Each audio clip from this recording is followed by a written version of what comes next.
নমস্কার, আমি সুপর্ণা। আজ আমি আপনাদের শোনাব সমরেশ মজুমদারের লেখা ৩ জালিয়াত এবং ১ মিথ্যেবাদী তৃতীয় পর্ব।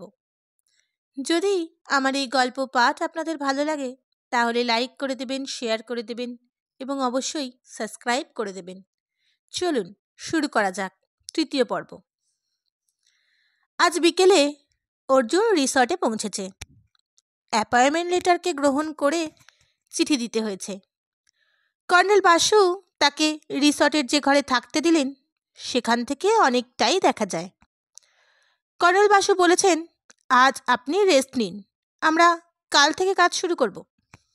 ভালো গেস্ট হাউসের ঘর যেমন হয় তেমনই অর্জুনের ঘর। রিসর্ট এখনো চালু না হলেও কর্মচারীদের নিয়োগ শেষ হয়ে গেছে, অতএব বিকেল থেকে খাবার আসতে কোনো অসুবিধে নেই। অর্জুন আলোর নিচে চেয়ার টেনে বসল। অক্ষরবাবুর কাছ থেকে আনা এফিডেভিটের জেরক্স কপিটা সে মন দিয়ে পড়ল। যে মেশিনে টাইপ করা হয়েছে তার শুধু ছোট হাতের টি এর মাথা ভাঙাই নয়, জি শব্দটিতে মোটা কালি পড়েছে। সইটা দেখলেও অর্জুন, দেখলেই বোঝা যায় যে যে সই করেছে তার একটুও দ্বিধা ছিল না। যদি অঘরবাবু নিজে না করে থাকেন তাহলে জাল সইকারী কতবার এই সই রপ্ত করেছে তা বলা অসম্ভব। এফিডেভিট করা হয়েছে পাশের শহরের কোর্টে। নিজের শহরে অঘরবাবুকে সবাই চিনে ফেলবে বা কথাটা চাউর হয়ে যাবে বলেই ওরা ঝুঁকি নিতে চায়নি। জেরক্স কাগজটা ভালো করে দেখল সে। কাগজের নিচে খুব ছোট্ট করে TZ ছাপা আছে। সাধারণ জেরক্স কাগজে এই রকম কিছু ছাপা থাকে না। তবে কি যেখান থেকে জেরক্স করানো হয়েছিল তারা তাদের দোকানের আদ্য অক্ষর কাগজে ছেপে রেখেছে প্রচারের জন্য? এক্ষেত্রে পুরো নাম লিখল না কেন? খদ্দের বিরক্ত হবে এই কারণে? TZ না, এটা যে কোম্পানির কাগজটা বের করেছে তাদের কর্ম নয়। তাহলে জেড মানে কি জেরক্স? টি তাহলে কি? নিজের শহরের কোনো টেলিফোন বুথ আর জেরক্স সেন্টার হলে তার চোখ এড়িয়ে যাওয়াটা স্বাভাবিক। একবার যোগুদাকে ফোন করলে কেমন হয়? ঘড়িতে তখন সন্ধ্যে 7টা। রেস্টির অফিস থেকে ফোন করা যায়, কিন্তু এটা তার এত ব্যক্তিগত ব্যাপার যে বাইরে গিয়ে করাই ভালো। পোশাক পাল্টে বাইরে বেরিয়ে এলো অর্জুন। রিসর্ট এখন আলোকিত। সুইমিং পুলের পাশেও ফোয়ারা ছাড়া হয়েছে, তাতে আলো পড়ায় চমৎকার দেখাচ্ছে। সিকিউরিটির লোকজন বিভিন্ন জায়গায় পজিশন নিয়ে দাঁড়িয়ে। কর্নেল বাসু গেটটার সামনে দাঁড়িয়েছিলেন। তাকে দেখে বললেন, ইয়েস অর্জুন, কোথায় চললে? এই একটু ঘুরে আসি, জায়গাটা দেখে নেওয়া দরকার। ও নিশ্চয়ই। শোনো, বড় কর্তার আদেশে সিকিউরিটির ব্যাপারটা এমন গোপন রাখতে হবে যাতে গেস্ট আর টের না পান, তা না হলে ওদের অস্বস্তি হবে। আমিও মনে করি কথাটা ঠিক। পয়সা খরচ করে কে আর জেলখানায় থাকতে চাইবে, তাই না? কর্নেল বাসু জিজ্ঞাসা করলেন। আমারও তাই মনে হয় স্যার, অর্জুন বলল। কাল সকালে এই ব্যাপারে কথা বলবো। কর্নেল বাসু বললেন, ঠিক আছে, ঘুরে এসো, তবে বেশি রাত করো না। হাওয়া দিচ্ছিল। বাঁদিকে অনেকটা নিচে চালসা শহরের আলো জ্বলছে। রাস্তাটা ঘুরে ঘুরে নিচে নেমে এলো। নামতে যদি মিনিট 13 লাগে, উঠতে 20 লাগবে। চালসার মোড়ের দোকানগুলো খোলা, যদিও কোনো বাস এখনো দাঁড়িয়ে নেই। একটা টেলিফোনের বুথ দেখতে পেয়ে সেটায় ঢুকলো অর্জুন। তখনই মনে হলো যোগুদাকে জিজ্ঞাসা করা অর্থহীন হবে। টি এবং জেড যে কোনো জেরক্সের দোকানের নামের আদ্যক্ষর তারই তো ঠিক নেই। সে মাকে ফোন করে পৌঁছানোর খবর দিল। তার কোনো অসুবিধে হচ্ছে না এবং মা যেন কোনো চিন্তা না করে। ফোন পেয়ে মা খুশি। তারপর জানালেন অঘরবাবু ফোন করেছিলেন। সে নেই জেনে রেস্টির নাম্বার চেয়েছিলেন। সেটা জানা না থাকায় মা দিতে পারেনি। অর্জুন রেস্টির নাম্বার মাকে জানিয়ে রিসিভার রেখে দিল। অঘরবাবুর হঠাৎ কি দরকার হলো? সে নাম্বার টিপল। একটু পরে কাজের লোক রিসিভার তুলল। হ্যালো, অঘোরবাবুর সঙ্গে চালসা থেকে কথা বলবো। আমি অর্জুন। বাবুর শরীর খারাপ, ঘুমোচ্ছেন। আমি জানি। ওকে জিজ্ঞাসা করো কেন আমাকে ফোন করেছিলেন। ঠিক 32 সেকেন্ডের মাথায় অঘোরবাবুর গলার পা গেল। কে? অর্জুন। কি করে বুঝবো? টেলিফোনে গলা বুঝতে পারি না। আপনি আজ আমার মায়ের সঙ্গে কথা বলেছেন। ঠিক ঠিক, তুমি ফোন ধরতে নিষেধ করার পর যাচাই না করে। হ্যাঁ, তুমি কি চালসা থেকে কথা বলছো? হ্যাঁ। আমার মনে হচ্ছে ভোলা মহারাজ এসব কথা জানেন না। তাকে যদি জানতে পারি তাহলে এরা জব্দ হবে। অঘোরবাবু বললেন। এই কথা বলতে ফোন করেছিলেন? হ্যাঁ। এসব নিয়ে আপনি চিন্তা করবেন না। আপনাকে আমি মঙ্গলবার রিসর্টে চলে আসতে বলেছিলাম। আপনি সোমবার সন্ধে 6:30টায় রওনা হবেন। তাহলে 8টা নাগাদ পৌঁছে যাবেন। চালসা বাজারে এসে রেস্টের নাম বললেই লোকে দেখিয়ে দেবে। আর নিজের গাড়িতে আসবেন না? অর্জুন বলল। তাহলে? শর্টকাট না করে আপনার ড্রাইভারকে বলবেন ময়নাগুড়ির চৌমাথায় নামিয়ে দিতে। সে ফিরে গেলে ওখান থেকে একটা ট্যাক্সি নিয়ে লাটাগুড়ি হয়ে চলে আসবেন। কোথায় যাচ্ছি বাড়িতে বলে যাব না? যাকে বিশ্বাস করেন তাকে বলতে পারেন। আর হ্যাঁ, আমাদের টেলিফোন অফিসে জানাশোনা আছে। হ্যাঁ আছে। একটু খোঁজ নিন তো, TZ এই দুটি অক্ষর দিয়ে কোনো জেরক্স সেন্টারের নামে টেলিফোন আছে কিনা। ঠিক আছে। টেলিফোন রেখে দিল অর্জুন। ছেলেটিকে চার্জ দিয়ে টাকা বের করতে সে বলল, জেরক্স করবেন? না তো। কেন মনে হলো? ওই যে জেরক্স সেন্টারের খোঁজ নিতে বললেন। অর্জুন হাসল। আমি একটা জেরক্স সেন্টারের খোঁজ নিচ্ছিলাম। ও। ছেলেটা একটা খাতা বের করলো। আমার কাছে জেরক্স সেন্টারের লিস্ট আছে, দেখতে পারেন। অর্জুন দ্রুত খাতাটা টেনে নিয়ে দৃষ্টি বোলাল। না, TZ অক্ষর দিয়ে কোনো সেন্টারের নাম নেই। সে জিজ্ঞাসা করলো, এটা জলপাইগুড়ি? হ্যাঁ। শিলিগুড়ির আছে? না। কি নাম বলুন তো? আমি সেটাই খুঁজছি। প্রথম অক্ষর T, পরেরটা Z। না, মনে পড়ছে না। ছেলেটা দুটো টাকা দিয়ে ড্রয়ারে রাখলো। আসলে অনেক জায়গায় জেরক্স করিয়েছি, কিন্তু এদের মেশিনটা বেশ ভালো। তাছাড়া ওদের বিশেষত্ব হলো খদ্দের যাই জেরক্স করতে দিক না কেন, ওরা একটা বিশেষ কাগজ তার প্রিন্ট দেয়। অর্জুন বলল। বিশেষ কাগজ মানে? আমাদের কাগজ দেখুন, মোটেই খারাপ নয়। ছেলেটি একটা সাদা কাগজ তুলে এনে দেখালো। তার উপর হাত বুলিয়ে অর্জুন বলল, কাগজটা খারাপ নয়, তবে ওদের কাগজের তলার দিকে এই জায়গায় ছোট্ট করে T আর Z ছাপা থাকে। ছেলেটি চেঁচিয়ে বলল, ও হো, তাই বলুন। ওটা করতে গিয়ে ওদের ব্যবসা খুব চোট খেয়েছে। খদ্দের চায় অরিজিনাল কাগজের হুবহু কপি। তার নিচে কিছু লেখা থাকলে চলবে না। কোর্টের কাছে দোকান বলে ওরা পুরনো কাগজ তেমন খদ্দের পেলে এখনও চালিয়ে দিচ্ছে। শিলিগুড়ি কোর্টের কাছে দোকান? হ্যাঁ। অর্জুন বেরিয়ে এলো। শিলিগুড়িতে গিয়ে দোকানটাকে এখন সে পেয়ে যাবে, কিন্তু কোনো দোকানদারের পক্ষে কি মনে রাখা সম্ভব কে কবে কোন পাতা জেরক্স করিয়ে নিয়ে গেছে? সাধারণত কর্মচারীরাই মেশিন চালায়। সেই লোকটি কি বস্তু জেরক্স করেছে তা তো খেয়ালই করবে না।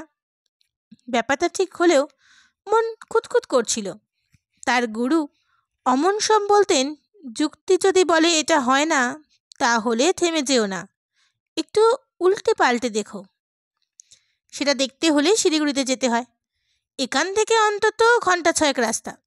আজ রাত্রে সম্ভব নয়। চৌমাথায় আসা মাত্র পেছন থেকে ডাক শুনতে পেল অর্জুন। সে মুখ ঘুরিয়ে দেখল উপেন দৌড়ে আসছে। কাছে এসে বলল, আমার চেলা বলল এখানে আপনাকে দেখেছে। শোনা মাত্র খুঁজছি আপনাকে। তা এ সময় এখানে? আপনি এখানে কেন? আর বলবেন না, বিডিও সাহেব পাঠ শুনতে চেয়েছিলেন। এসে দেখি তিনি জলপাইগুড়িতে গিয়েছেন। আপনি? উপেন জিজ্ঞাসা করল। এই কথাটাও মিথ্যে ভেবে নিল অর্জুন। বলল, ওপরে একটা রিসর্ট হয়েছে জানেন? রিসর্ট? সেটা কি জিনিস? ওপরে একটা বিশাল হোটেল হয়েছে শুনেছি। বড় লোকদের হোটেল, উপেন জানালো। রিসর্ট আর হোটেলের পার্থক্য উপেনকে বোঝানোর কোনো মনে হয় না। অর্জুন মাথা নাড়ল। ওখানে চাকরি করছি। সঙ্গে সঙ্গে লাফিয়ে উঠল উপেন। আরে কি সৌভাগ্য! তাহলে আপনি একটা ব্যবস্থা করে দিন। আমি শুধু ধর্মের কথা বলি না, রসের কথাও বলি। আমার একটা আসর ওখানে বসিয়ে দিন। না না, মাকনায় করতে বলছি না, যা পাবো তার 30 ভাগ আপনাকে দেব। উপেনকে বিশ্বাস করানো মুশকিল হয়ে পড়ল যে ও ব্যাপারে অর্জুনের কোনো ক্ষমতা নেই। তার রহস্য কাহিনী অতিথিরা শুনতে রাজি নাও হতে পারেন। কোনো ক্রমে ছাড়া পেয়ে সে ওপরের রাস্তা ধরল। একটি মানুষ শুধু বিভিন্ন বিষয়ে সুন্দর কথা শ্রোতাদের শুনিয়ে বেঁচে আছে, এটা ভাবতে গিয়েই তার মনে হলো উপেন তো একজন সামান্য কথক।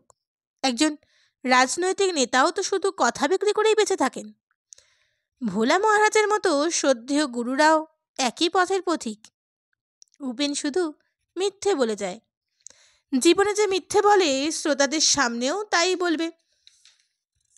গতকাল পুলিশ এবং সরকারি সিকিউরিটির লোকজন এসে রিসর্ট তন্ন তন্ন করে সার্চ করেছে। কর্নেল বাসু এবং অর্জুন হিমশিম খেয়েছে ওদের সঙ্গে পাল্লা দিতে। রাজ্যপাল আসবেন, তার নিরাপত্তার কোনো ত্রুটি যেন না থাকে। আজ সকাল থেকে নিরাপত্তা বাহিনীর জওয়ানরা এসে রিসর্টের দখল নিয়ে নিল। রিসর্টের মাঝখানের লনের ওপর ডায়াস করে অনুষ্ঠানের ব্যবস্থা পরিকল্পনা করেছিলেন কর্তৃপক্ষ। নিরাপত্তা বাহিনীর আপত্তিতে সেটা ব্যাঙ্কোয়েট হলে সরিয়ে নিয়ে যাওয়া হয়েছে। আজ অর্জুনের কাজ হলো টিভির মনিটরের সামনে বসে থাকা। ক্লোজ সার্কিটে 6টা মনিটরে রিসর্টের অনেকটাই ধরা পড়ছে। বিশেষ কোনো জায়গা দেখতে চাইলে রিমোট টিপতে হচ্ছে। দুটোর মধ্যে ভিআইপি অতিথিরা এসে গেলেন। তারা এসেছেন শিলিগুড়ি, কোচবিহার, গ্যাংটক থেকে, 2-3 জন কলকাতা থেকেও। মোট অতিথির সংখ্যা 42। এদের মধ্যে জেলা শাসক, পুলিশ সুপার এবং অন্যান্য কর্তা ব্যক্তিরা আছেন। ঠিক 2:50 রাজ্যপালের কনভয় এসে গেল। রিসর্টের মালিকরা কেতা দুরস্ত পোশাক পরে রাজ্যপালকে অভ্যর্থনা জানালেন। রাজ্যপাল গাড়ি থেকে নেমে চারপাশে নজর বুলিয়ে হাসলেন। তারপর প্রদর্শিত পথ ধরে এগিয়ে চললেন। সমস্ত রিসর্টটা আর একবার দেখে নিল অর্জুন। সর্বত্র সিকিউরিটি গার্ডরা সশস্ত্র সজাগ হয়ে দাঁড়িয়ে আছে। এরা রিসর্টের কর্মচারী নয়। রাজ্যপাল চলে গেলে এদের কাজ শেষ হয়ে যাবে এখানে। অর্জুন ব্যাঙ্কোয়েট হলের ক্যামেরা অন করল। রাজ্যপালকে তার নির্দিষ্ট চেয়ারে বসানো হচ্ছে। তার পাশের চেয়ারে রেস্টির নবীনতম মালিক। সামনে বসে আছেন অভাগতরা। তাদের মুখগুলো ক্লোজ আপে দেখতে লাগলো অর্জুন। অনেককেই সে চেনে না। কোনো কোনো মুখকে চেনা চেনা লাগলেও নাম জানে না। তরুণ মালিক তার বক্তব্য রাখছেন। কেন এরকম জায়গায় রেস্ট্রি খোলার পরিকল্পনা করা হলো তার কারণ জানালেন। প্রবীণতম মালিক রাজ্যপালকে অজস্র ধন্যবাদ এবং কৃতজ্ঞতা জানালেন। একজন পাঞ্জাবি ভদ্রলোকের মুখ ধরল ক্যামেরায়। ভদ্রলোক চোখ বন্ধ করে বসে আছেন। রাজ্যপাল তার সংক্ষিপ্ত ভাষণ শেষ করে ফিতে কেটে উদ্বোধন করলেন রেস্ট্রির। হাততালি বাজল। এবার চা পানের আমন্ত্রণ জানানো হলো। অতিথিরা উঠলেন। অর্জুন সামনে রাখা ফাইলটা খুলল। এখানে আজকের অনুষ্ঠানের অতিথিদের নামগুলো আছে। সেই নামগুলোর ওপর চোখ রাখল। মাত্র 8 জন বাঙালি, বেশিরভাগই শিল্পপতি, বাকিরা সরকারি বড় কর্তা। অর্জুন ক্যামেরার সুইচ টিপে চা পানের জায়গাটা ধরল। ছোট ছোট দলে ভাগ হয়ে অতিথিরা চা খেতে খেতে গল্প করছেন। নামগুলো দেখল সে। সন্দেহ করার মতো কাউকে পেল না। রাজ্যপাল তার কনভয় নিয়ে বেরিয়ে গেলেন। অতিথিরাও চলে গেলেন একের পর এক। মাত্র 4 জন থেকে গেলেন যারা বাইরে থেকে এসেছেন। তাদের জন্যে 4টে কটেজ বরাদ্দ হয়েছে।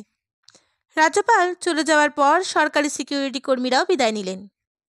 অর্জুন বেরিয়ে এলো বাইরে। এখন বিকেলের রোদ মরে এসেছে। এই সময় রেস্ট্রির সব কথা ডিপার্টমেন্ট সক্রিয়। কর্নেল বাসু এগিয়ে এলেন। ওয়েল, সব ঠিকঠাক হয়ে গেল, কিন্তু এখন থেকে আমাদের দায়িত্ব বেড়ে গেল। আপনি বলেছিলেন সিকিউরিটির বাড়াবাড়ি যেন অতিথিরা বুঝতে না পারেন, কিন্তু সরকারি লোকজনের ব্যবহারে সেটা লুকোনো ছিল না। অর্জুন বলল, রাজ্যপালের জন্য ওরা যা করেছে তা পাবলিক মেনে নেবে। আমাদের থাকতে হবে চুপচাপ, নইলে যারা টাকা খরচ করে থাকতে আসবে তারা মেনে নেবে না। 4 জন গেস্ট থেকে গেছেন আজ, ওরা আমন্ত্রিত। 2টো গাড়ি গিয়েছে এয়ারপোর্টে। বিকেলের ফ্লাইটে 2টো ফ্যামিলি আসছে। প্রথম ক্লায়েন্ট হবেন এরা। ফ্রন্ট ডেস্ক থেকে নিশ্চয়ই কাগজপত্র পেয়ে যাবে ঠিক সময়। কর্নেল বাসু গম্ভীর হয়ে বললেন। আজ সকালে অনেকক্ষণ ধরে আলোচনা হয়েছে কর্নেল বাসুর সঙ্গে। রাতের বেলায় অর্জুনের দায়িত্ব রেস্টিকে রক্ষা করা। ক্লোজ সার্কিট টিভি তো আছেই, 25 ঘন্টায় একবার রাউন্ড দিতে হবে তাকে। ব্যাপারটা চলবে ভোর 5টা পর্যন্ত। এখন পর্যন্ত চাকরিটাকে আঁচ করতে পারছে না অর্জুন। সিকিউরিটির ব্যাপারটা একটু বাড়াবাড়ি বলেই মনে হচ্ছে। এরকম পাণ্ডব বর্জিত জায়গায় বেড়াতে আসা টুরিস্টদের ওপর আক্রমণ করতে আসার তো কারণ থাকতে হবে। বোঝাই যাচ্ছে রোমাঞ্চ বা উত্তেজনার স্বাদ এখানে পাওয়া যাবে না, শুধু টাকার জন্য চাকরি করতে যাওয়া। রাত 8:15 ট্যাক্সি থামল রেস্টির গেটে। ভাড়া মিটিয়ে দিয়ে 10 মিনিট অপেক্ষা করতে বললেন অঘোরবাবু ড্রাইভারকে। ড্রাইভার বলল, ঠিক আছে, আপনি বলছেন যখন তখন অপেক্ষা করব। অঘোরবাবু অবাক হলেন। অর্জুনের কথা মতো ময়নাগুড়িতে ঢুকেই নিজের গাড়ি ছেড়ে ড্রাইভারকে বলেছিলেন বাড়ি ফিরে যেতে। তারপর একটা রিক্সা নিয়ে সন্ধ্যার অন্ধকারে ট্যাক্সি স্ট্যান্ডে পৌঁছে এই ট্যাক্সি ভাড়া করেছিলেন। ড্রাইভারকে বলেছিলেন লাটাগুড়ির দিকে চলো। লাটাগুড়িতে পৌঁছে সঠিক ঠিকানা বলেছিলেন। এতটা রাস্তায় আসার সময় ট্যাক্সি ড্রাইভার একটাও কথা বলেনি। অতএব তিনি এখন ওর কাছে কি এমন গুরুত্বপূর্ণ লোক হয়ে উঠলেন যে বলছে আপনি বলেছেন যখন তখন অপেক্ষা করব? লোকটা কি তাকে চেনে? চিনলে এত সব করা বৃথা হয়ে যাবে। এই ব্যাপারে প্রশ্ন করার ঝুঁকি নিলেন না অঘোরবাবু। বেশি কথা না বলাই ভালো। একটা হ্যান্ডব্যাগে কিছু জামা কাপড় আর প্রয়োজনীয় জিনিস নিয়ে এসেছিলেন। সেটি নিয়ে তিনি গেটের পাহারাদারকে বললেন, এখানে আমার নামে ঘর বুক করা আছে। লোকটি তাকে ভেতরে আসতে বলে নাম জিজ্ঞাসা করল। জবাব পেয়ে ইন্টারকামের রিসিভার তুলে কাউকে জানালো। উত্তর শুনে মাথা নেড়ে বলল, বাঁদিকে রিসেপশনে যান। অঘোরবাবু আলোকিত লন সুদৃশ্য বাড়িঘর দেখে পুলকিত হলেন।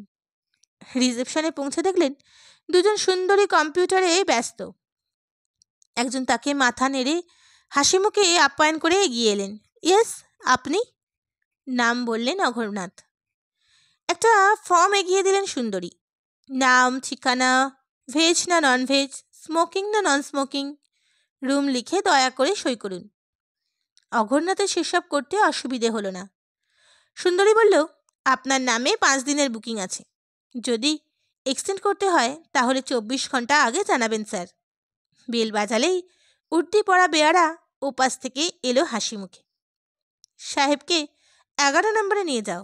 ওহো, আপনি কি সব টেলিফোন কল অ্যাকসেপ্ট করবেন না স্কুটিনি চান? আমাকে জিজ্ঞাসা করে লাইন দিলেই ভালো হয়, অঘোরবাবু বললেন। বেয়ারা বেরিয়ে গেলে দরজা বন্ধ করলেন অঘোরবাবু। সুন্দর ঘর, বাথরুমও বড় এবং পরিষ্কার। ঘরটি শীত তাপ নিয়ন্ত্রিত। এখানেই মুশকিল, ঠান্ডা ঘরে ঘুমোবার অভ্যেস নেই অঘোরবাবুর। সারাক্ষণ গায়ে চাদর জড়িয়ে থাকতে হবে। এই ঘরের ভাড়া কত তা জিজ্ঞাসা করা হলো না, কিন্তু এখন তার মনে হচ্ছে এখানে এসে ভালো করেছেন। কেউ চাইলেই তার কাছে পৌঁছতে পারবে না। অর্জুনের পরামর্শ শুনে লাভই হয়েছে, কিন্তু সে কোথায়? তার নামে যখন ঘর বুক করে রেখেছে তখন নিশ্চয়ই জেনেছে তিনি এসেছেন। একবার রিসেপশনে ফোন করে জিজ্ঞাসা করবেন? না, সেটা ঠিক হবে না। অর্জুন হয়তো চাইছে না ওর সঙ্গে তার পরিচয় আছে এটা প্রকাশ করতে, কিন্তু ফোন করা দরকার। তখনই টেলিফোন বাজল। রিসিভার তুললেন অঘোরবাবু। গুড ইভিনিং স্যার, আপনার কোনো অসুবিধা হচ্ছে না তো? না, এখনও পর্যন্ত হয়নি। স্যার, ডিনার কি ডাইনিং রুমে খাবেন? আমার ঘরে সার্ভ করা যাবে না? নিশ্চয়ই, ঠিক 9টায় সার্ভ করা হবে। একটা কথা, বাইরে একটা ট্যাক্সি হয়তো অপেক্ষা করছে, ওকে ভাড়া দিয়ে দিয়েছি, জানিয়ে দিন অপেক্ষা করার দরকার নেই। নিশ্চয়ই। লাইন কেটে গেল। টেবিলের ওপর একটা সুদৃশ্য কার্ডে কোনো নাম্বারে কাকে পাওয়া যাবে তা ছাপা হয়েছে। বাইরে ফোন করতে হলে 0+1+ নাম্বার। একবার বাড়িতে ফোন করে জানিয়ে দেবেন নাকি চিন্তা না করতে? না, ঝুঁকি নেওয়া ঠিক নয়। জামা কাপড় ছেড়ে লুঙ্গি পরে আরাম করে বিছানায় বসে কার্ডটার দিকে তাকালেন। Front desk, manager, operator, housekeeping, gate, security. Arjun তো এখানে সিকিউরিটি চাকরিতে জয়েন করেছে। এই নাম্বারে ফোন করলে ওকে পাওয়া হয় সম্ভব। অঘোরবাবু ইতস্তত করতে লাগলেন। 9টায় ডিনার এলো। খাবারের মান খুব ভালো, খুব তৃপ্তি করে খেলেন। বেয়ারা ট্রেটা নিতে এলেও আধ ঘন্টা পরে। অঘোরবাবু জিজ্ঞাসা করলেন, তোমাদের এখানে এখন কীরকম অতিথি আছেন? আজ 10 জন, তবে কাল থেকে ফুল হয়ে যাওয়ার কথা। সবাই বাঙালি? আমি ঠিক জানি না স্যার। এরকম নির্জন জায়গা চুরি ডাকাতির ভয় নেই? একদম না স্যার, আপনি নিশ্চিন্তে থাকুন। কর্নেল বাসু আর অর্জুনবাবু দায়িত্ব নিয়েছেন। লোকটি মাথা নাড়ল। অর্জুনবাবু? খুব নামকরা গোয়েন্দা বলে শুনেছি। জলপাইগুড়ির অর্জুন? অঘোরবাবু অভিনয় করলেন। আমি ঠিক জানি না স্যার, ওকে জিজ্ঞাসা করো তো উনি জলপাইগুড়ির লোক কিনা। Okay sir. বেয়ারা বেরিয়ে গেল। নিজের অভিনয়ে খুশি হলেন অঘোরবাবু। এখন আর কোনো অস্বস্তি নেই। বেয়ারা অর্জুনকে বললেই সে বুঝে যাবে তিনি চলে এসেছেন। অঘোরবাবু এসি বন্ধ করে দিলেন। শোয়ার আগে মনে হলো একটু হাঁটাহাঁটি করলে কীরকম হয়। খাওয়ার পর হাঁটলে ঘুম জমবে। লুঙ্গির ওপর পাঞ্জাবি গলিয়ে তিনি বাইরে এলেন। লম্বা করিডোর, আলো জ্বলছে, অল্প অল্প হাওয়া। করিডোর ধরে হাঁটতে ভালোই লাগছিল। বেশ কয়েকটা ঘরে আলো জ্বলছে, কিন্তু কোনো মানুষ চোখে পড়ছে না। 3বার ঘোরাঘুরি করার পর ঘরের দিকে ফিরলেন তিনি। হ্যাঁ, এখানে তিনি সম্পূর্ণ নিরাপদ। এই সময় 2জন লোক একটা ঘর থেকে বেরিয়ে এসে হাঁটতে হাঁটতে উল্টো দিকে চলে গেল। ঘরটির ওপর লেখা ডাইনিং হল। রাতের খাওয়া খেতে গেল ওরা, কিন্তু স্যুট পরা দুটি লোকের একজনের হাঁটার ধরন যেন তার খুব চেনা। কোথায় দেখেছেন মনে করতে পারলেন না তিনি। অঘোরবাবুকে বেশ অবাক হয়ে দুটি লোকের দিকে তাকিয়ে থাকতে দেখল অর্জুন।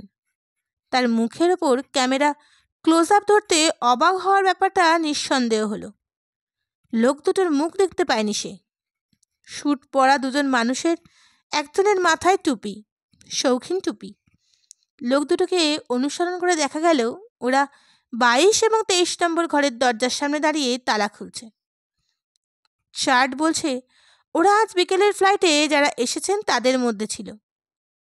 22 নম্বর ঘরে আছে এস.কে. শর্মা, 23 নম্বর ঘরে এন দত্তা।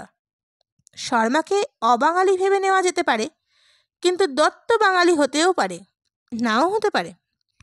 এদের দেখে অবাক হওয়ার কোনো কারণ নেই। এরা আসছে কানপুর থেকে। সম্ভবত সেখানকার কাগজে এই রিসোর্টের বিজ্ঞাপন দেখে ইন্টারনেটে ঘর বুক করেছে, প্রথম রাতেই থাকবে বলে। আসার উদ্দেশ্য বেড়ানো। অঘোরবাবুকে করিডোরে দেখতে পেল না অর্জুন। তিনি ফিরে গিয়েছেন তার ঘরে। সকালে চায়ের ট্রে নিয়ে বেয়ারা ঢুকলে অঘোরবাবু দেখতে পেলেন তার সঙ্গে খবরের কাগজ ও একটি বই রয়েছে।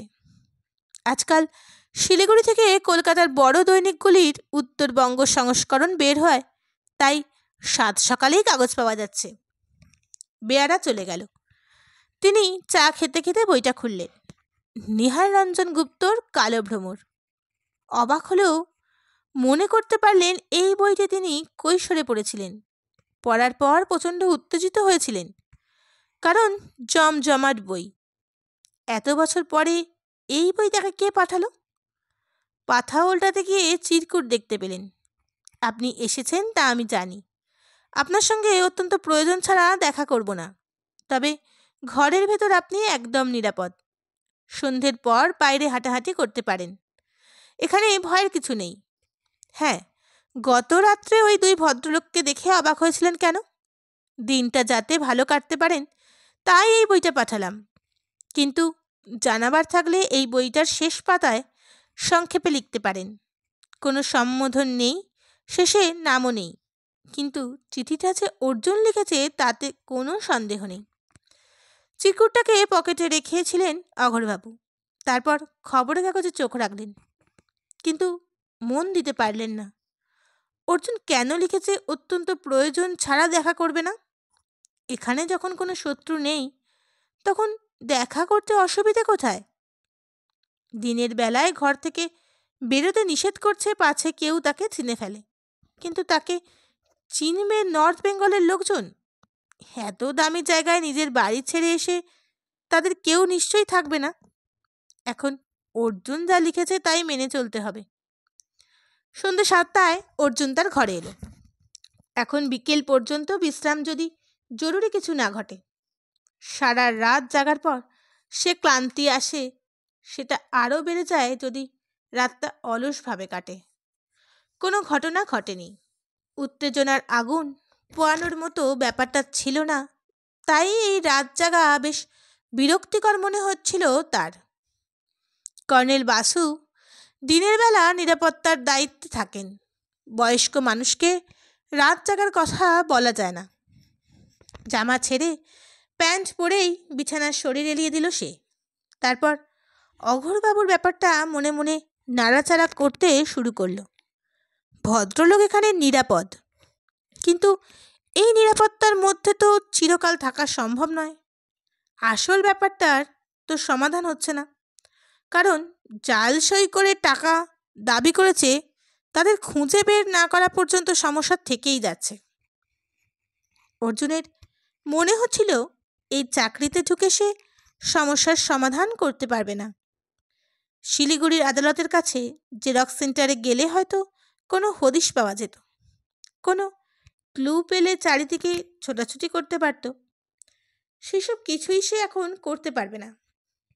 কিছুক্ষণ চুপচাপ বিছানায় পড়ে রইল সে, কিন্তু ঘুম আসছিল না। হঠাৎ মনে হলো, ব্যাপারটা যদি উল্টো হয়, অপরাধীদের পেছন না ছুটে যদি ওদের এখানে নিয়ে আসা যায়। অপরাধীরা যদি জানতে পারে অঘোরবাবু রেস্ট্রিতে আছেন, তাহলে ওরা নিশ্চয়ই এখানে আসতে চাইবে। কিন্তু কিভাবে ওদের জানানো যায়? যারাই অপরাধী হোক, তাদের সঙ্গে নিশ্চয়ই জলপাইগুড়ির মানুষের যোগাযোগ আছে। জলপাইগুড়ির লোকজন এখনো জানে না অঘোরবাবু কোথায় আছেন। ব্যাপারটা গোপন করতে চেয়েছিল ওর নিরাপত্তার জন্যে। এখানে উনি সম্পূর্ণ নিরাপদ। এখন যদি খবরটা চাউর করা যায়, তাহলে নিশ্চয়ই অপরাধীরা জানতে পারবে। তখন শুধু ওদের জন্য অপেক্ষায় থাকা। এই সময় ইন্টারকমের আওয়াজ হলো। রিসিভার তুলল অর্জুন। প্রধান গেট থেকে সিকিউরিটি জানাচ্ছে একজন এসেছে অর্জুনের সঙ্গে দেখা করতে। অর্জুন তার নাম জিজ্ঞাসা করলে লোকটি জেনে নিয়ে বলল, উপেন। অর্জুন অবাক হলো। তার সঙ্গে উপেনের এমন কোনো দরকার থাকতে পারে না যে রেস্ট্রিতে এসে দেখা করতে হবে। একবার ভাবলো ব্যস্ত বলে কাটিয়ে দেবে। তারপরেই মনে হলো মন হালকা করা যাক। যে লোক কথা বললেই মিথ্যে কথা বলে, তার কথা শোনার মধ্যে একটা মজা তো থাকেই। রিসেপশনে বসাতে বলল সে উপেনকে। ইচ্ছা করেই মিনিট 15 দেরি করল অর্জুন। রিসেপশনের একপাশে যে সোফাটা রয়েছে তাতেই জমিয়ে বসেছে উপেন, চোখ বন্ধ, প্রবল বিস্ময়ে পান চিবোচ্ছে, যেন নিজের বাড়ির বৈঠকখানা। কাছে গিয়ে অর্জুন জিজ্ঞাসা করল, কি ব্যাপার? মা জর্দা খেয়েছেন? উপেন চোখ খুলল না। না। বিশ্ব ব্রহ্মাণ্ড দেখিয়ে ছাড়লো আমাকে। বাপ রে বাপ, কি মাথা ঘুরছে। আর 1 মিনিট। একদিন বাবা জর্দা খেতাম, কেন যে মা জর্দা খেতে গেলাম?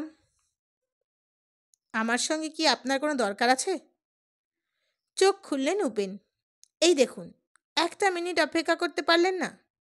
ঋষিকেশের এক যোগী আমাকে শিখিয়েছিলেন কি করে সংযম আয়ত্ত করতে হয়। উঠে দাঁড়ালো উপেন। চলুন। কোথায়? আপনার ঘরে। এরা নিশ্চয়ই আপনাকে একটা ঘর দিয়েছেন, দেয়নি? ঘরে আপনাকে নিয়ে যাওয়ার ব্যাপারে অসুবিধে আছে। চল, গেস্ট রুমে গিয়ে কথা বলবেন। অর্জুন এগোলো। গেস্ট রুম ফাঁকা, সুদৃশ্য চেয়ারগুলো শূন্য। তার দুটোতে বসলো ওরা। অর্জুন জিজ্ঞাসা করলো, বলুন আমার সঙ্গে কি দরকার পড়ল? কোনটা আগে বলবো? উপেন পান চিবোচ্ছিল। প্রথমে নিজের কথাই বলি। আমি এতদিন যেসব কথা বলতাম তা ভগবানের কথা। মানুষ পাল্টে যাচ্ছে, ধর্মে মন নেই, তাই আমি হাসির কথা বলবো বলে ঠিক করেছি। আমার হাসির কথা শুনে একজন আমেরিকান সাহেব নিজে থেকে আমাকে আমেরিকায় নিয়ে যেতে চাইছেন।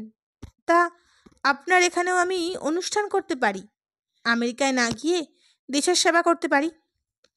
কথাগুলোর মধ্যে অন্তত ৮০% মিথ্যে মিশে আছে। অর্জুন মাথা নাড়ল। আমি মালিককে বলবো, কিন্তু কতটা কাজ হবে বলতে পারছি না। একথা আপনাকে আমি আগেও বলেছেন, কিন্তু কিন্তু কি? অঘোরবাবু ভোলা মহারাজকে জলপাইগুড়িতে নিয়ে এসেছিলেন। লোকটা এই রাম বলল তো তারপরেই মরা বলছে। লোকটা চলে গেল তো অঘোরবাবু করলেন আত্মহত্যা। করলেন কিন্তু মরলেন না, উধাও হয়ে গেলেন। কেন গেলেন? হাসল উপেন। কেন? ওই ভণ্ড মহারাজের কীর্তি এটা। কিন্তু এসব কথা জেনে আমি কি করব? আরে একটু এগিয়ে এলো উপেন। জলপাইগুড়ির মানুষ জানে অঘোরবাবু সন্ন্যাসী হয়ে গেছেন, ভোলা মহারাজের শিষ্য হয়েছেন। কথাটা মিথ্যে? সত্যি কথাটা আপনি জানেন? জানি। তিনি একটা খুব দামি গাড়িতে চেপে চালসা এসেছিলেন। আমার মনে হয় আপনার এখানে তিনি নাম ভারিয়ে রয়েছেন। অর্থাৎ তিনি ভোলা মহারাজের ভণ্ডামি বুঝতে পেরেছিলেন বলে লজ্জায় জলপাইগুড়ির মানুষের কাছে মুখ দেখাতে পারছেন না। উপেন বলল, এখানে আছেন উনি? আমার তো তাই মনে হয়। তাহলে গাড়িটা কোথায় গেল? অর্জুন জিজ্ঞাসা করল। সেটাই তো রহস্য, মাথা নাড়ল উপেন। ঠিক আছে, আমি খোঁজ করছি। করুন। আর হ্যাঁ, অঘোরবাবু কিন্তু ভক্ত মানুষ। আমি যদি সত্যিকারের ভগবানের নাম গান করি তাহলে উনি তৃপ্তি পাবেন। ওর দেখা দেখি অনেকেই তৃপ্ত হবেন। ঠিক আছে, এবার আপনি আসতে পারেন। অর্জুন উঠে দাঁড়ালো। তাহলে কি? তাহলে অঘোরবাবু এখানে আছেন তা কখন জানলেন? জানার দরকার নেই, উনি এখানে নেই। হে হে, মিথ্যে কথা বলার দুর্নাম তো আমার একার। আপনি কেন সংখ্যা বাড়াচ্ছেন? না না, এমন হতে পারে আপনি জানেন না তাই বলছেন, কিন্তু উনি এখানে চলে এসেছেন স্যুট পরে, মাথায় টুপি, সাহেবদের মতো। উপেন উঠল। হেসে ফেলল অর্জুন। আপনি কল্পনা করতে খুব ভালোবাসেন। কল্পনা? ধুর, নিজে চোখে দেখলাম। গাড়ি থামলো পানের দোকানের সামনে। একজন নেমে সিগারেট কিনল। ভেতরে বসেছিল লোকটা। চোখ, হাত, ঠোঁট দেখে চিনে ফেললাম। উপেন জোর দিয়ে বলল, বেশ করেছেন। আমাকে এখন অন্য কাজে যেতে হবে, আপনি আসুন। আর হ্যাঁ, আমি এখানে চাকরি করি, আপনি খামোখা আমার সঙ্গে দেখা করতে আসবেন না। উপেনকে গেট পর্যন্ত পৌঁছে দিল অর্জুন। উপেন বেরিয়ে গেলে গেটের পাহারাদার এসে বলল, এই লোকটি এলে আমাকে খবর দেওয়ার দরকার নেই, ওকে ভেতরে ঢুকতে দিও না। নিজের বিছানায় শুয়ে অর্জুন উপেনকে নিয়ে ভাবছিল, লোকটা যা বলে তা মিথ্যে, কিন্তু অঘোরবাবু এখানে এসেছেন এই কথাটা তো মিথ্যে নয়। কিন্তু অঘোরবাবু এসেছেন ট্যাক্সিতে, দামি গাড়িতে নয়। এসেছেন ধুতি পাঞ্জাবি পরে। উপেন বলছে স্যুট আর টুপি মাথায় বসেছিলেন অঘোরবাবুর গাড়ির ভেতর। তার ওপরের সঙ্গে নাকি একজন ছিল যে সিগারেট কিনতে নিচে নেমেছিল। হ্যাঁ, এগুলো সব বানানো মিথ্যে কথা, উপেনের কল্পনা। কিন্তু আসল সত্যি হলো অঘোরবাবু রেস্টিতে এসেছেন। মিথ্যেবাদী উপেন যে এই সত্যটা বলে গেল, কি করে সম্ভব? বোঝাই যাচ্ছে উপেন অঘোরবাবুকে এখানে আসতে দেখেনি। তাহলে জানল কি করে? হঠাৎ গত রাতের কথা মনে পড়ল। অঘোরবাবু ডিনার খেয়ে যখন তার ঘরের সামনে পায়চারি করছিলেন, তখন স্যুট পরা দুজন লোককে দেখে চমকে উঠেছিলেন। তার মুখে সেটা স্পষ্ট হয়েছিল। লোক দুটো উঠেছে 22 এবং 23 নম্বর ঘরে। উপেনের দেওয়া বর্ণনার সঙ্গে লোক দুটোর পোশাক মিলে যাচ্ছে। তাহলে উপেন কি এদেরই দেখেছিল? গাড়িতে বসে থাকা টুপি পরা লোকটির নাক মুখ দেখে তার মনে হয়েছিল অঘোরবাবু। সেটাও মিথ্যে কথা, কিন্তু ওদের দেখে অঘোরবাবু চমকে উঠবেন কেন? খচখচ করছিল মনের ভেতর প্রশ্নটা। ক্লালো ভ্রমর ফেরত পাঠালে ব্যাপারটা বোঝা যাবে। বিকেলে রেস্টি অতিথির ভরে গেল। কর্নেল বাসু বললেন, এমডির সঙ্গে কথা বলতে হবে। যারা এখানে এত পয়সা খরচ করে আসবেন তাদের তো মদ্যপান করতে নিষেধ করা যায় না। এটা হোস্টেল নয়, কিন্তু সেটা রেস্ট্রিট বার বা নিজের ঘরে বসে করতে অনুরোধ করা যায়। লনে বা বাগানে মদ্যপান করা নিষিদ্ধ ঘোষণা করা দরকার। নেশার ঘরে কে কখন কি করে ফেলে তা সামলানো মুশকিল হয়ে যাবে। সমস্যাটা আগে ভাবা হয়নি? অর্জুন জিজ্ঞাসা করল। না, অনেক কিছুই কাজ করতে করতে মাথায় আসে। আচ্ছা, যদি কিছু মনে না করো, আজ তোমার সঙ্গে স্থানীয় একটি লোক দেখা করতে এসেছিল। লোকটা কে? জলপাইগুড়িতে কয়দিন আগে পরিচয় হয়েছে। ও জেনেছে আমি এখানে কাজ করছি। আসার উদ্দেশ্য কি? লোকটার পেশা কথকতা করা, ভগবানের গল্প এবং সাধুদের উপদেশ শ্রোতাদের শোনায়। গ্রামে গ্রামে ওইসব করে টাকা নেয়। এখানে এসে সে কথকতা করতে চায় বলে অনুরোধ জানাতে এসেছিল। সেটা সম্ভব নয় বলে আমি জানিয়ে দিয়েছি। অর্জুন বলল। ও, আমার উপদেশ স্থানীয় লোকদের এখানে আসতে না দেওয়াই ভালো। সেটাও বলে দিয়েছি। তবে লোকটা একটু মজার। ও কখনো সত্যি কথা বলে না। বলো কি? কর্নেল বাসু অবাক। কখনো না? না। অর্জুন হাসল। ইন্টারেস্টিং। আচ্ছা, গতকাল এয়ারপোর্ট থেকে যেসব গেস্ট এসেছেন তাদের তো আমাদের সুমো নিয়ে এসেছে, তাই না? অর্জুন জিজ্ঞাসা করল। না, সবাই আসেননি। দুজন লাক্সারি ট্যাক্সিতে এসেছেন, আলাদা। কর্নেল বাসু বললেন। এই সময় 22 নম্বর ঘরের লোকটিকে ওদের দিকে এগিয়ে আসতে দেখল অর্জুন। ভদ্রলোকের পরনে এখনও স্যুট, মাথায় কাঁচা পাকা চুল। মাঝারি উচ্চতার লোকটি আদৌ স্মার্ট নয়। সামনে এসে বলল, একটা গাড়ি চাই কয়েক ঘন্টার জন্যে। রিসেপশনে ফোন করেছিলাম, ওরা রাজি হচ্ছে না। সে কি, কেন? কর্নেল বাসু জিজ্ঞাসা করলেন। ওদের জিজ্ঞাসা করুন। ভদ্রলোক খুব ক্ষুব্ধ। আপনি বিশেষ কোনো গাড়ি চেয়েছিলেন? অর্জুন জিজ্ঞাসা করল। না, যে কোনো মারুতি হলেই চলবে, কিন্তু ওরা বলছে ড্রাইভার নিতে হবে। হোয়াই? পৃথিবীর কোনো দেশে কারোর রেন্ট করার সময় ড্রাইভার চাপিয়ে দেয় না। আমরা নিশ্চয়ই ওই গাড়ি নিয়ে পালিয়ে যাব না। এই রকম কথায় আমরা অপমানিত বোধ করছি, ভদ্রলোক জানালেন। কর্নেল বাসু বললেন, আমি অত্যন্ত দুঃখিত। আপনাকে অপমান করা কোনো উদ্দেশ্য ওদের নেই। রিসর্ট ওদের যে অর্ডার দিয়েছে তাই ওরা পালন করেছে। তাহলে বলবো আপনাদের উচিত এমন অর্ডার চেঞ্জ করা। অর্জুন বলল, কিছু মনে করবেন না। এখানে আপনারা বেড়াতে এসেছেন, জায়গাটা নিশ্চয়ই আপনাদের ভালোভাবে জানেন না। স্থানীয় ড্রাইভার গাড়ি চালালে তো আপনাদেরই সুবিধে। তাছাড়া রাত্রে পথ চেনাও একটা ঝামেলার ব্যাপার। ঠিক, কিন্তু আমি এই অঞ্চলে প্রথমবার আসছি না। তার উপরে আমরা তো চাইতেই পারি গাড়ি চালার সময় আমাদের যে আলোচনা হবে তা কোনো তৃতীয় ব্যক্তি যেন না শোনে। আন্ডারস্ট্যান্ড? ভদ্রলোক বেশ জোরের সঙ্গে বললেন। আপনি আপনার ঘরে অপেক্ষা করুন, আমি আপনাকে জানাচ্ছি। কর্নেল বাসু অফিসের দিকে এগিয়ে গেলেন। ভদ্রলোক কাঁধ ঝাঁকিয়ে ঘুরে দাঁড়াতেই অর্জুন জিজ্ঞাসা করল, এই সময় নিশ্চয়ই কোনো ট্যুরিস্ট স্পটে যাবেন না? কতদূর যেতে চাইছেন? ডিনারে যাব, নেমন্তন্ন আছে। জলপাইগুড়ি বা শিলিগুড়ি যেখানেই যাই রাত 12টার মধ্যেই ফিরে আসতে পারবো। যদি গাড়ি না পাওয়া যায় তাহলে অন্য কিছু ভাবতে হবে। ভদ্রলোক হনহন করে চলে গেলেন নিজের ঘরের দিকে। অর্জুন ভদ্রলোকের যাওয়া দেখল। কিছু মানুষ আছেন যারা যুক্তির ধার ধারেন না। ইনিও তেমনই। যে পেছন ফিরতে একজন বেয়ারা এসে সেলাম করে বইটা দিল। জানালেও পড়া হয়ে যাওয়ায় গেস্ট পাঠিয়ে দিয়েছে। বইটা খুলল অর্জুন। তারপর করিডর ধরে হাঁটতে হাঁটতে শেষের পাতায় চলে গেল। সেখানে অঘোরবাবুর হাতে লেখা। এই বইটির প্রথম পাঠের স্মৃতি আজও স্পষ্ট। সেই দিন কি শিহরিত হয়েছিলাম। দীর্ঘকাল পরে আজ দ্বিতীয়বার পাঠ একদম জমল না। কাল রাত্রে আমার মুখে বিস্ময় ভাব ফুটেছিল, তা তুমি জানলে কি করে? হ্যাঁ, ওই দুটো স্যুট পরা লোকের হাঁটার ভঙ্গি খুব চেনা বলে মনে হয়েছিল। হয়তো মনের ভুল। কবে দেখা হবে? কখন? কর্নেল বাসু ফিরে এলেন। ভদ্রলোক জেদ ধরেছেন, নিয়মটা তাই পাল্টাতে হলো। একটা পুরনো গাড়ি নিয়ে নিশ্চয়ই ওরা পালিয়ে যাবে না, কিন্তু ওদের ফিরতে হবে রাত 12টার মধ্যে। গাড়ির জন্যে নিশ্চয়ই টাকা দিচ্ছেন। নিশ্চয়ই, পেট্রোল ছাড়া ঘন্টায় 100 টাকা দিতে রাজি হয়েছেন। কর্নেল বাসু বললেন, তুমিও যাও, রেস্ট নাও, আর 1 ঘন্টা বাদে তো তোমার শুরু। এই সময় একজোড়া নারী পুরুষ হাসতে হাসতে গেটের দিকে এগিয়ে গেল। সম্ভবত বেড়াতে যাচ্ছে ওরা। এদিকে মাঝে মাঝেই নানা রকমের হামলার কথা শোনা যায়।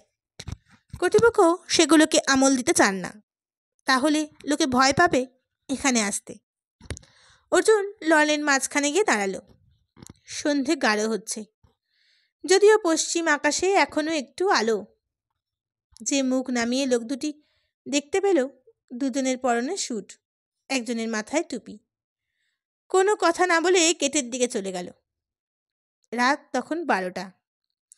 মনিটরের সামনে বসে না থেকে অর্জুন করিডোরে এসে দাঁড়িয়েছিল।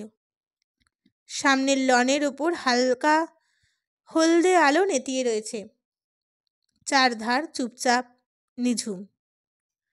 অর্জুন ভাবছিল, এইভাবে দিনের পর দিন অঘোরবাবুকে ঘরবন্দি করে রাখা ঠিক নয়। উনি থাকতেও চাইবেন না। উপেন যদি চারিদিকে রটিয়ে দেয় যে অঘোরবাবু এখানে আছেন, তাহলে একটা কিছু ঘটলেও ঘটতে পারে। কিন্তু মুশকিল হলো, যারা জানে উপেন যা বলে তা মিথ্যে, তাহলে কথাটা কেউ বিশ্বাস করবে না।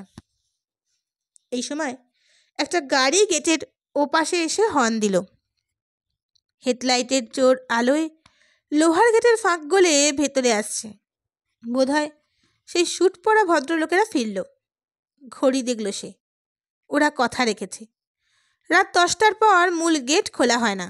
পাশের ছোট্ট গেট দিয়েই ওরা ঢুকলো। সিকিউরিটির হাতে চাবি দিয়ে ওরা হাঁটতে লাগলো লনের মধ্যে দিয়ে। অর্জুন একটা থামের পাশে দাঁড়িয়ে ওদের দেখছিল। না, ওরা নেশা করে আসেনি। টুপি পরা লোকটির হাঁটার ভঙ্গিটা একটু অন্যরকম, কিন্তু এখন যে দুজনের টুপি পরে আছে, যাওয়ার সময় গত রাতেও একজনের মাথায় টুপি ছিল। শখ হয়েছে বলে দ্বিতীয়জন কি কোনোখান থেকে টুপি কিনেছে? ঠিক সামনে দিয়ে ওরা যখন যাচ্ছে, তখন অর্জুনের মনে হলো দ্বিতীয় লোকটি হঠাৎ এত লম্বা হয়ে গেল কি করে? দুজনে তো মাথায় ছিল। হাত 10 দূর দিয়ে ওরা চলে গেল নিজেদের ঘরের দিকে। একজন চাবি ঘুরিয়ে দরজা খুলল। অন্যজন দাঁড়িয়ে আছে। যে দরজা খুলল সে সঙ্গীকে পাশের দরজাটার হাত তুলে দেখিয়ে দিলে সে এগোলো। লোকটি দরজা খুলল, সঙ্গীর দিকে হাত নাড়ল, তারপর ভেতরে ঢুকে আলো জ্বালতে সময় নিল। তার অনেক আগেই পাশের ঘরের আলো জ্বলে দরজা বন্ধ হয়ে গিয়েছে। এবার দরজা বন্ধ করতে এসে লোকটা চারপাশে তাকাতেই অর্জুনের মুখ দেখার চেষ্টা করল। দরজা বন্ধ হয়ে গেল। এই লোকটি কে? যে বিকেলে কর্নেল বসুও তার কাছে গাড়ি না পাওয়ার অভিযোগ নিয়ে এসেছিল, তার চেহারার এর কোনো মিল নেই।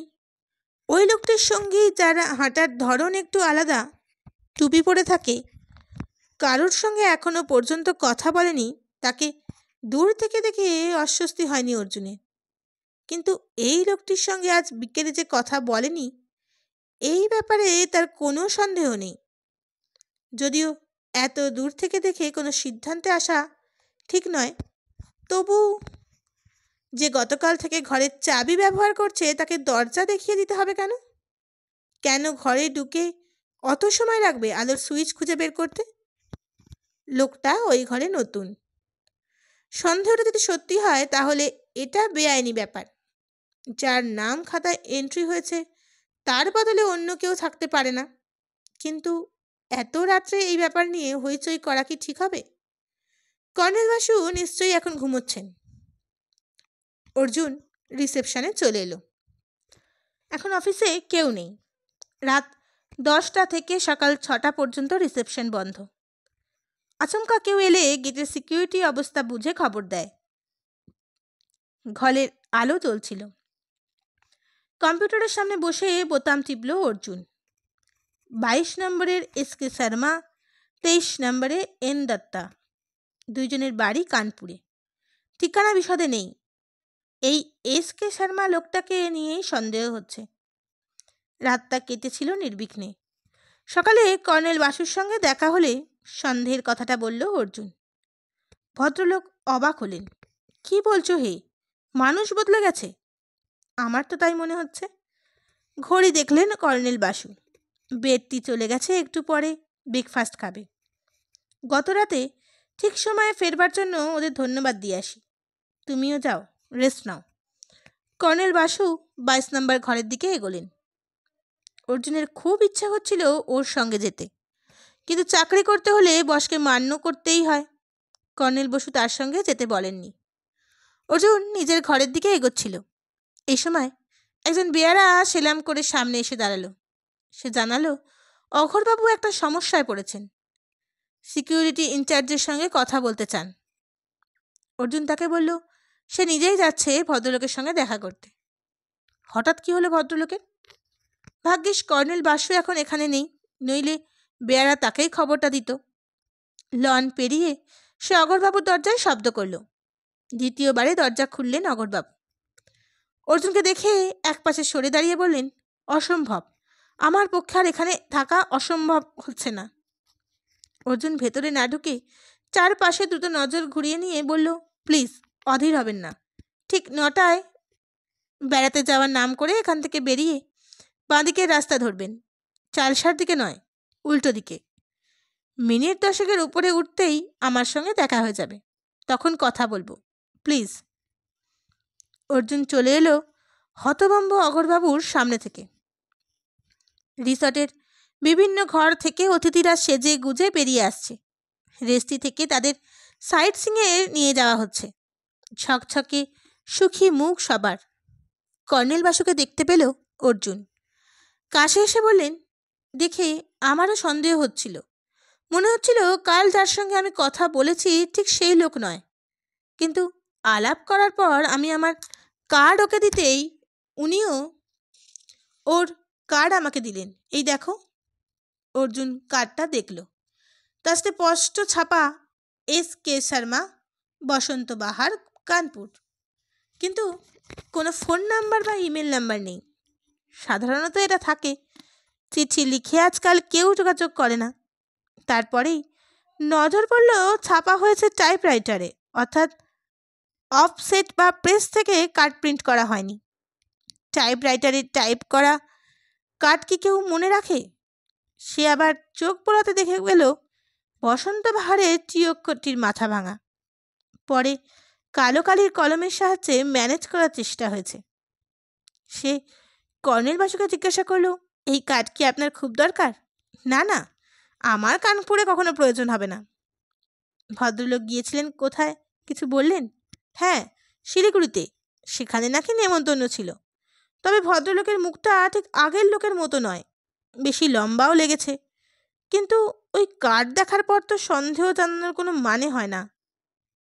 কর্নেল বাসু তার অফিস ঘরের দিকে পা বাড়ালেন।